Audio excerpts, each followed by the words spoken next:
Bonjour à tous et bienvenue dans ce nouvel épisode du Talk de Cassandre.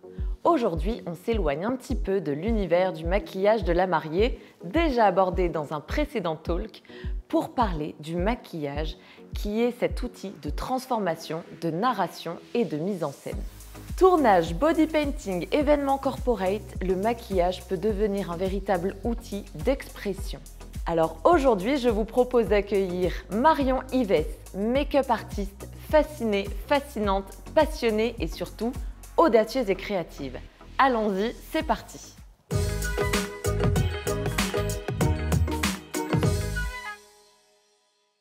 Bonjour Marion. Bonjour Cassandre. Merci d'être avec moi aujourd'hui pour ce nouveau numéro du Talk de Cassandre. Je suis ravie de pouvoir échanger avec toi sur la partie make-up, mais on ne va pas se focus sur la partie make-up mariage. On va parler transformation, création, body painting. Voilà, on va développer tout ton univers créatif. Et avant qu'on rentre dans le vif du sujet, je vais te demander, Marion, de te présenter.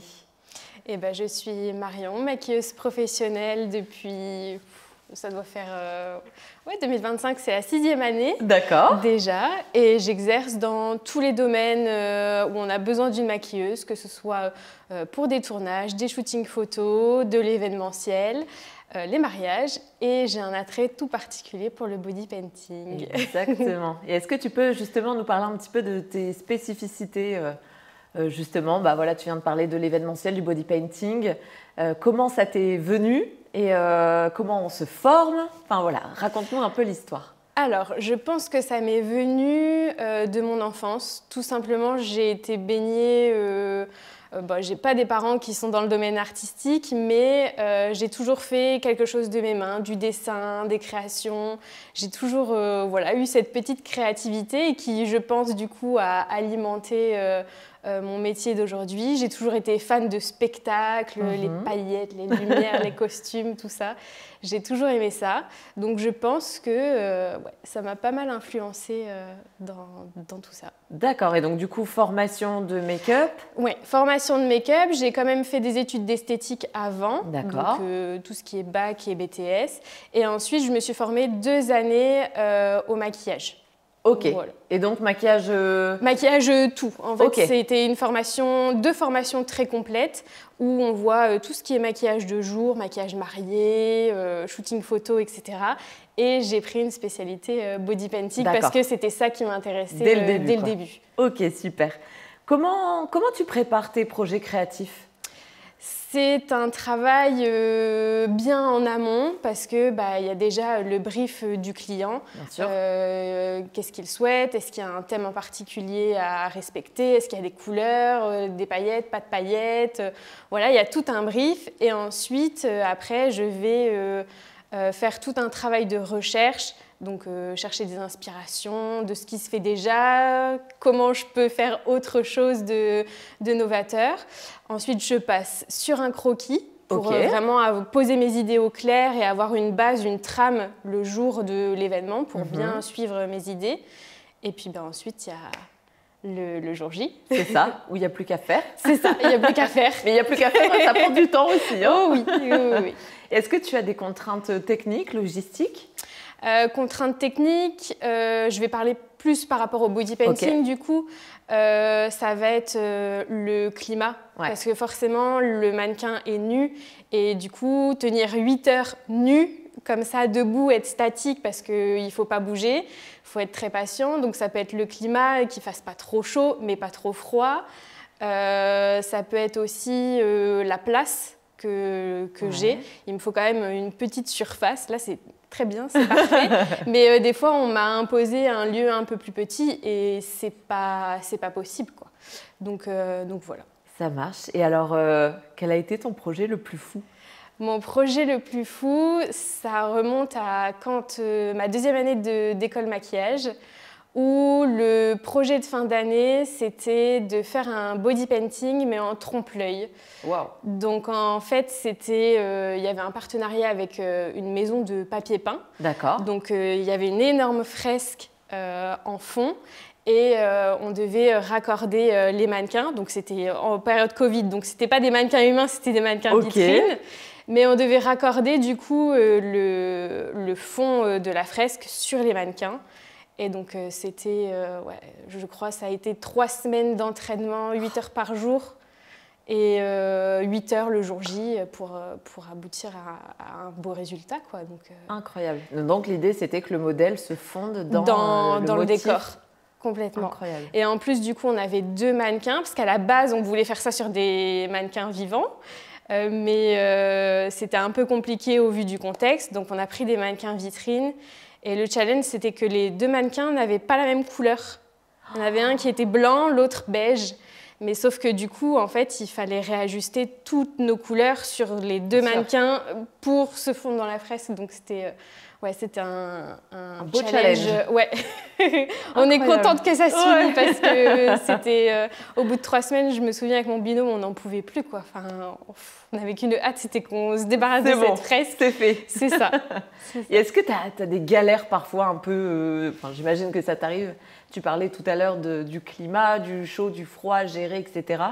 Est-ce que tu as déjà eu des anecdotes un peu où il y a eu des complications ? Non, pas vraiment. Ce qui me vient plus à l'esprit de galère, parce qu'en soi, c'est pas vraiment une galère, c'était plus quand j'étais en alternance dans un studio télé. D'accord. Et au final, ça s'est très bien fini, hein, mais c'est vrai que c'est un moment marquant de ma carrière où je me suis dit, à tout moment, en fait, ça s'arrête là parce que ça va pas être possible. Et en fait, on vient me briefer, on me dit, il y a David Hallyday qui va venir. Ok. Et faut pas parler d'héritage, faut pas parler de Laetitia. Enfin, c'était pendant tout ce contexte, voilà. Et moi, j'étais là, j'avais 20 ans à l'époque. Enfin, c'était les premiers plateaux télé que je faisais. Et je me suis dit, mais à tout moment, je vais faire une gaffe, je vais l'appeler Johnny. Ça va bien commencer. Et donc voilà, peut-être une semaine après, la veille du tournage, on me dit, il était malade, il est plus contagieux et il a un bouton de fièvre. Je me suis dit, son bouton de fièvre, si je le camoufle pas, je suis finie. Ouais. Je suis finie avant même que ma carrière commence, c'est terminé. Et bon, tout s'est bien fini parce qu'au final, en fait, il était comme moi là et son bouton de fièvre était de ce côté-là, donc il ne se voyait pas du tout en caméra. Donc voilà, petite galère, anecdote. C'est drôle, ça reste mignon. C'est ça. Et alors, tu parlais forcément de créativité, d'aller chercher ton inspiration. Où est-ce que tu vas la trouver, cette inspiration? Et comment tu arrives à amener ta patte aussi dans tout ça? J'aime à dire que l'inspiration, elle peut se trouver partout. Partout, en se baladant dans la rue, en allant dans un magasin, en voyant un motif sur un vêtement en particulier. Bien sûr, il y a Instagram, les réseaux sociaux, Pinterest. Ça peut être aller dans un musée. Enfin voilà, il y a plein de choses. Donc je me nourris un petit peu de tout ça. J'essaye de cibler forcément en fonction du thème qui m'est imposé ou du thème dans lequel j'ai envie de parler. Et puis je fais ma petite tambouille et puis ça arrive à un résultat qui est comme on voit sur mes photos. Donc, et tu dirais que tu as un style propre? Tu as un truc qui pourrait éventuellement te démarquer ou... Je pense pas. J'ai par contre un attrait pour l'abstrait. Ouais. J'aime bien quand c'est un petit peu flou, quand il y a des mélanges de couleurs, quand c'est assez poétique. J'aime pas trop quand c'est des formes ou des objets, des dessins très marqués. Donc voilà. Et justement, comment tu qualifierais, quelle pourrait être la définition quand on parle de maquillage artistique? Parce que chacun, il met un petit peu ce qu'il veut dedans. Quelle est, toi, ta définition de ça? Ma définition d'un maquillage artistique, c'est un maquillage qui va nous emmener, nous transporter, nous faire rêver. C'est un maquillage qui, forcément, n'est pas portable dans la vie de tous les jours. Mais voilà, ça va être plus le côté un petit peu féerique et où chacun, justement, peut avoir son interprétation face à ce maquillage. Et alors, il y a ta vision de la chose, il y a le brief client que tu reçois. Comment parfois tu arrives à placer le curseur en fait, entre toi, ce que tu as envie de montrer, de faire, parfois les contraintes que peut te donner le client. Comment tu arrives à faire cohabiter tout ça? Alors, c'est quand même mon rôle de... Il y a le brief du client, ouais. mais c'est aussi mon rôle de le briefer sur ce qui est possible ou pas possible. Ouais. Ce qui est possible en termes de timing, parce que forcément, si on me demande un body painting complet de face et de dos en 2 heures, c'est pas possible, c'est pas faisable. En réalité, à moins qu'on soit 10 dessus. Tu mets combien de temps si tu dois faire un... En moyenne, je dirais 5-6 heures pour un body painting complet. Et forcément, au plus il y a de détails, au plus ça rallonge. Enfin, voilà. Donc, c'est plus ça où je dois briefer le client, imposer un petit peu mes conditions, où je ne peux pas non plus faire un body painting dans un petit cabinet tout petit. C'est pas faisable. Il y a aussi briefer par rapport à la nudité du mannequin, où tout le monde ne peut pas avoir accès à la loge, qui est bien droit fermé, qu'on ait à disposition aussi tout ce qui est catering, parce que pendant 8 heures, il faut tenir, il faut tenir debout. C'est surtout pour ma mannequin qu'elle ne tombe pas dans les pommes, parce que s'il fait trop chaud, voilà. Mais il y a toutes ces conditions-là qui sont à respecter pour que je puisse faire mon travail dans les meilleures conditions possibles. Et forcément, qui dit les meilleures conditions possibles, dit le meilleur résultat pour le client. Ouais, donc voilà, c'est un petit peu un travail d'équipe aussi. Exactement. Et est-ce que sur la partie make-up, alors peut-être moins body painting, mais plus événementiel, est-ce que c'est la même chose? Tu t'intègres comment avec l'équipe technique? Voilà, comment tu interviens? Alors, pour tout ce qui est en tournage, etc., une maquilleuse, elle est un peu plus en retrait. Là, je suis moins actrice, artiste. Je suis plus en retrait, je suis dans l'équipe de l'ombre où du coup il faut un petit peu se fondre dans la masse parce que la priorité c'est à ce que le plateau soit ok, les lumières, les comédiens, etc. Et donc moi j'interviens un petit peu à la fin de tout ça, je viens juste me glisser pour faire quelques petites retouches et puis après c'est de la patience et du temps où on est un petit peu à spectateur du coup. Oui, t'as raison. Complètement à l'inverse de ce que je fais là. Et qu'est-ce qu'une collaboration réussie pour toi? Aussi bien justement avec côté client, mais aussi côté équipe de manière générale sur le projet. C'est que les clients soient contents de mon travail, que je m'entende bien avec une équipe, qu'on ait tous passé une bonne journée, parce que clairement, si on vient un petit peu ronchon, c'est ça sert à rien de faire ce métier-là, c'est pas le but. Donc une collaboration réussie, c'est que tout le monde s'entende bien, que le travail soit bien fait sur tous les aspects. Et puis forcément, quand on a des gens qui sont motivés et qui connaissent leur travail, il ne peut que avoir de meilleurs résultats. Tout à fait. Et alors, quel conseil donnerais-tu à une make-up artiste qui nous regarde et qui voudrait se lancer dans l'univers du body painting, du spectacle? Qu'est-ce que tu pourrais lui dire? Je dirais, le meilleur conseil que je peux lui donner, c'est de prendre patience, parce que construire son réseau, ça prend du temps. Tomber aussi sur les bonnes personnes, ça prend du temps. Donc vraiment de prendre patience et que si c'est vraiment ce qu'elle a envie de faire, de ne pas lâcher parce qu'elle y arrivera forcément. Et il y a des compétences qui, selon toi, sont un peu sous-estimées dans ce métier? Je dirais notre précision et aussi notre durée d'exécution. Par exemple, sur un shooting photo, on sous-estime parfois le temps et le travail que c'est de tracer une bouche rouge. Ça peut paraître tout simple, mais en fait, dès qu'on a maintenant, on a une technologie qui est extraordinaire avec de la 4K, des appareils photo où on voit ne serait-ce que le millimètre de défaut qu'il y a. Et du coup, on sous-estime la précision qu'il faut pour tracer une bouche rouge et le temps. Et ça peut être pour n'importe quel autre aspect d'un maquillage, hein, mais ouais, j'ai surtout en tête les bouches. C'est l'étape.